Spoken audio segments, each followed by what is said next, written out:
እንዴት ናችሁ? ሰላም ሰላም። ዛሬም እንደተለመደው በአዲስ ቪዲዮ መጥቻለሁ። በባለፈው ቪዲዮ መጨረሻ ላይ እዚህ ሀገር ላይ ስንዴ ለመነገድ ምን እንደሚያስፈልጋችሁ በቀጣይ እነግራችኋለሁ ብዬ ነበር።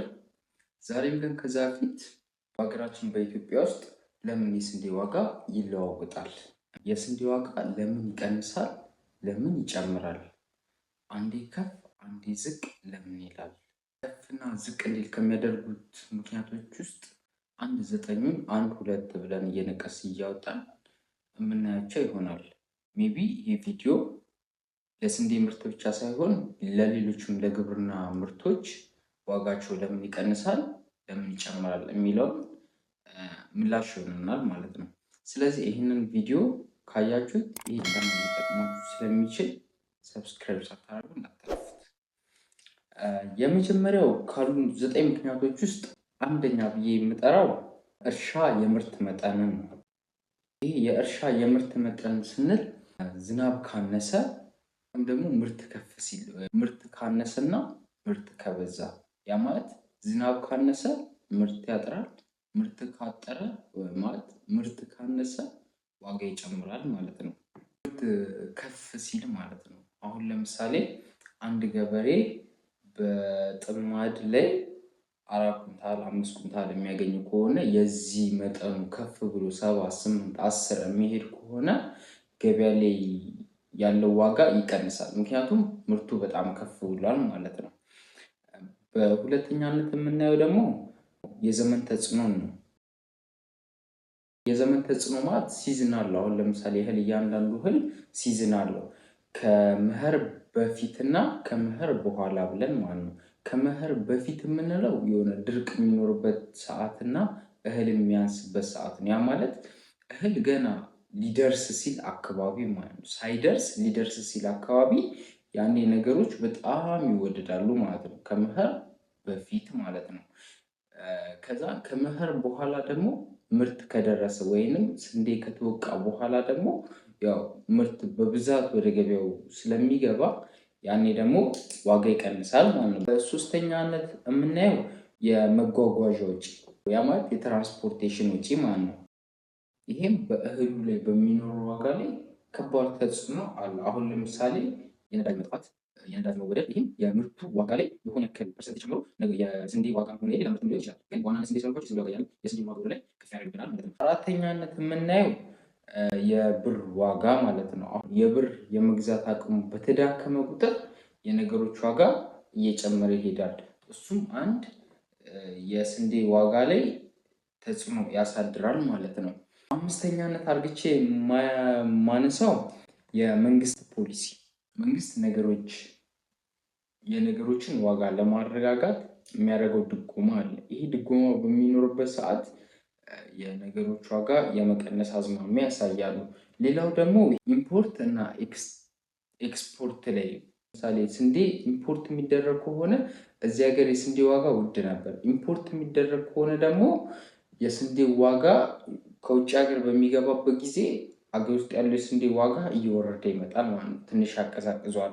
በዛው በተዘዋዋሪ ደግሞ ኤክስፖርት ሲደረግ ነገሮች ከሀገር ውስጥ መውጣት ሲጀምሩ አሁንም የስንዴ ዋጋ መልሶ ይጨምራል ማለት ነው። ሌላ ደግሞ በስድስተኛነት የምናየው የገበያ ጥያቄ መጨመር። ፓስታ፣ የዳቦ ፋብሪካዎች መብዛት የስንዴ ተፈላጊነት እንዲኖር ያደርጋል። ይሄ ተፈላጊነት አለ ማለት ደግሞ የስንዴ ዋጋ እንዲጨምር ያስገድደዋል። ሌላ በተዘዋዋሪ ደግሞ የህዝብ ብዛትን መጨመር የስንዴ ዋጋ እንዲወደድ ያደርጋል። የህዝብ ብዛት መጨመር ስንል አሁን ለምሳሌ እያንዳንዱ ሰው አትሊስት በቀን አንድ ጊዜ ዳቦ ይበላል። ይሄም የህዝብ ብዛት መጨመርም የስንዴን ዋጋ ከፍ ያደርገዋል ማለት ነው። ሌላ ደግሞ በሰባተኛነት የምናየው የየአካባቢው ደህንነት። የአካባቢ ደህንነት ስንል አገር ሰላም ካልሆነች፣ ነገሮች ሰላም ከሌላቸው የነገሮችን መወደድ በጣም ያንረዋል። አሁን ለምሳሌ ሰላም ከሌለ ትራንስፖርቴሽን እንደ ልብ አይኖርም። ያ ማለት አሁን ለምሳሌ እህል አብዛኛው ጊዜ ከተማ ውስጥ አይመረትም፣ ከከተማ ውጭ ነው የሚሆነው። ምክንያቱም ከተማ ውስጥ ብዙ የእርሻ መሬቶች ምናምን ስለማይኖሩ ከከተማ ውጭ ስለሆነ አገሪቷ ላይ ሰላም የለም ማለት ገጠር ላይ ያለውን ለከተማም ሆነ ለገጠሩ ህዝብ የሚያስፈልገውን ነገር ኮሌክት አድርገን ወደ ከተማ ነገሮች ወደ ተወደዱበት ዲስትሪቢዩት ማድረግ አንችልም። ይሄም የስንዴ መወደድ ምክንያት ይሆናል። ሌላው ደግሞ በስምንተኛነት የምናየው የንግድ ልማድ። የንግድ ልማድ ስንል ነጋዴ በመኸር ሰዓት አብዛኛው ጊዜ ይሄ የንግድ ልማድ የሚከናወነው ከመኸር በኋላ ነው እና በዚህ ሰዓት ነጋዴ ባለ በሌለ ገንዘቡን ነገሮች ስለሚረክሱ ይሰበስባል። ከዛን ነገሮች መወደድ እንዲወደዱ ያደርጋል ማለት ነው።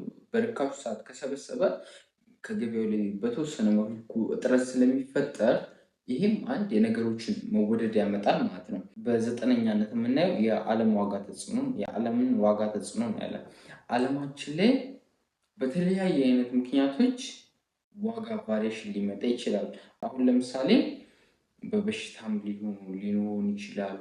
በተለያየ አይነት በሰው በሽታ ሳይሆን አሁን ለምሳሌ ስንዴን የሚያጠቃ በሽታ ራሱን የቻለ ነገር ይኖራል እና እነዚህ አይነት ነገሮች በብዛት ከተፈጠሩ የነገሮችን ዋጋ ይጨምራል ማለት ነው። ስለዚህ የስንዴ ዋጋ ለመጨመር 9 ምክንያቶች አየን ማለት ነው። ሌላውን ደግሞ እናንተም ቀስ እያላችሁ ትሞሉበታላችሁ። 9ኙን አንድ በአንድ ለማንሳት ያክል እዚቹ 1 2 3 4 ብለን 9ኙን ለመደርደር ያክል በመጀመሪያነት ያየነው የእርሻ የምርት መጠንን አይተናል። የዘመን ተጽዕኖን አይተናል። ከዛም በኋላ መጓጓዣን አየን።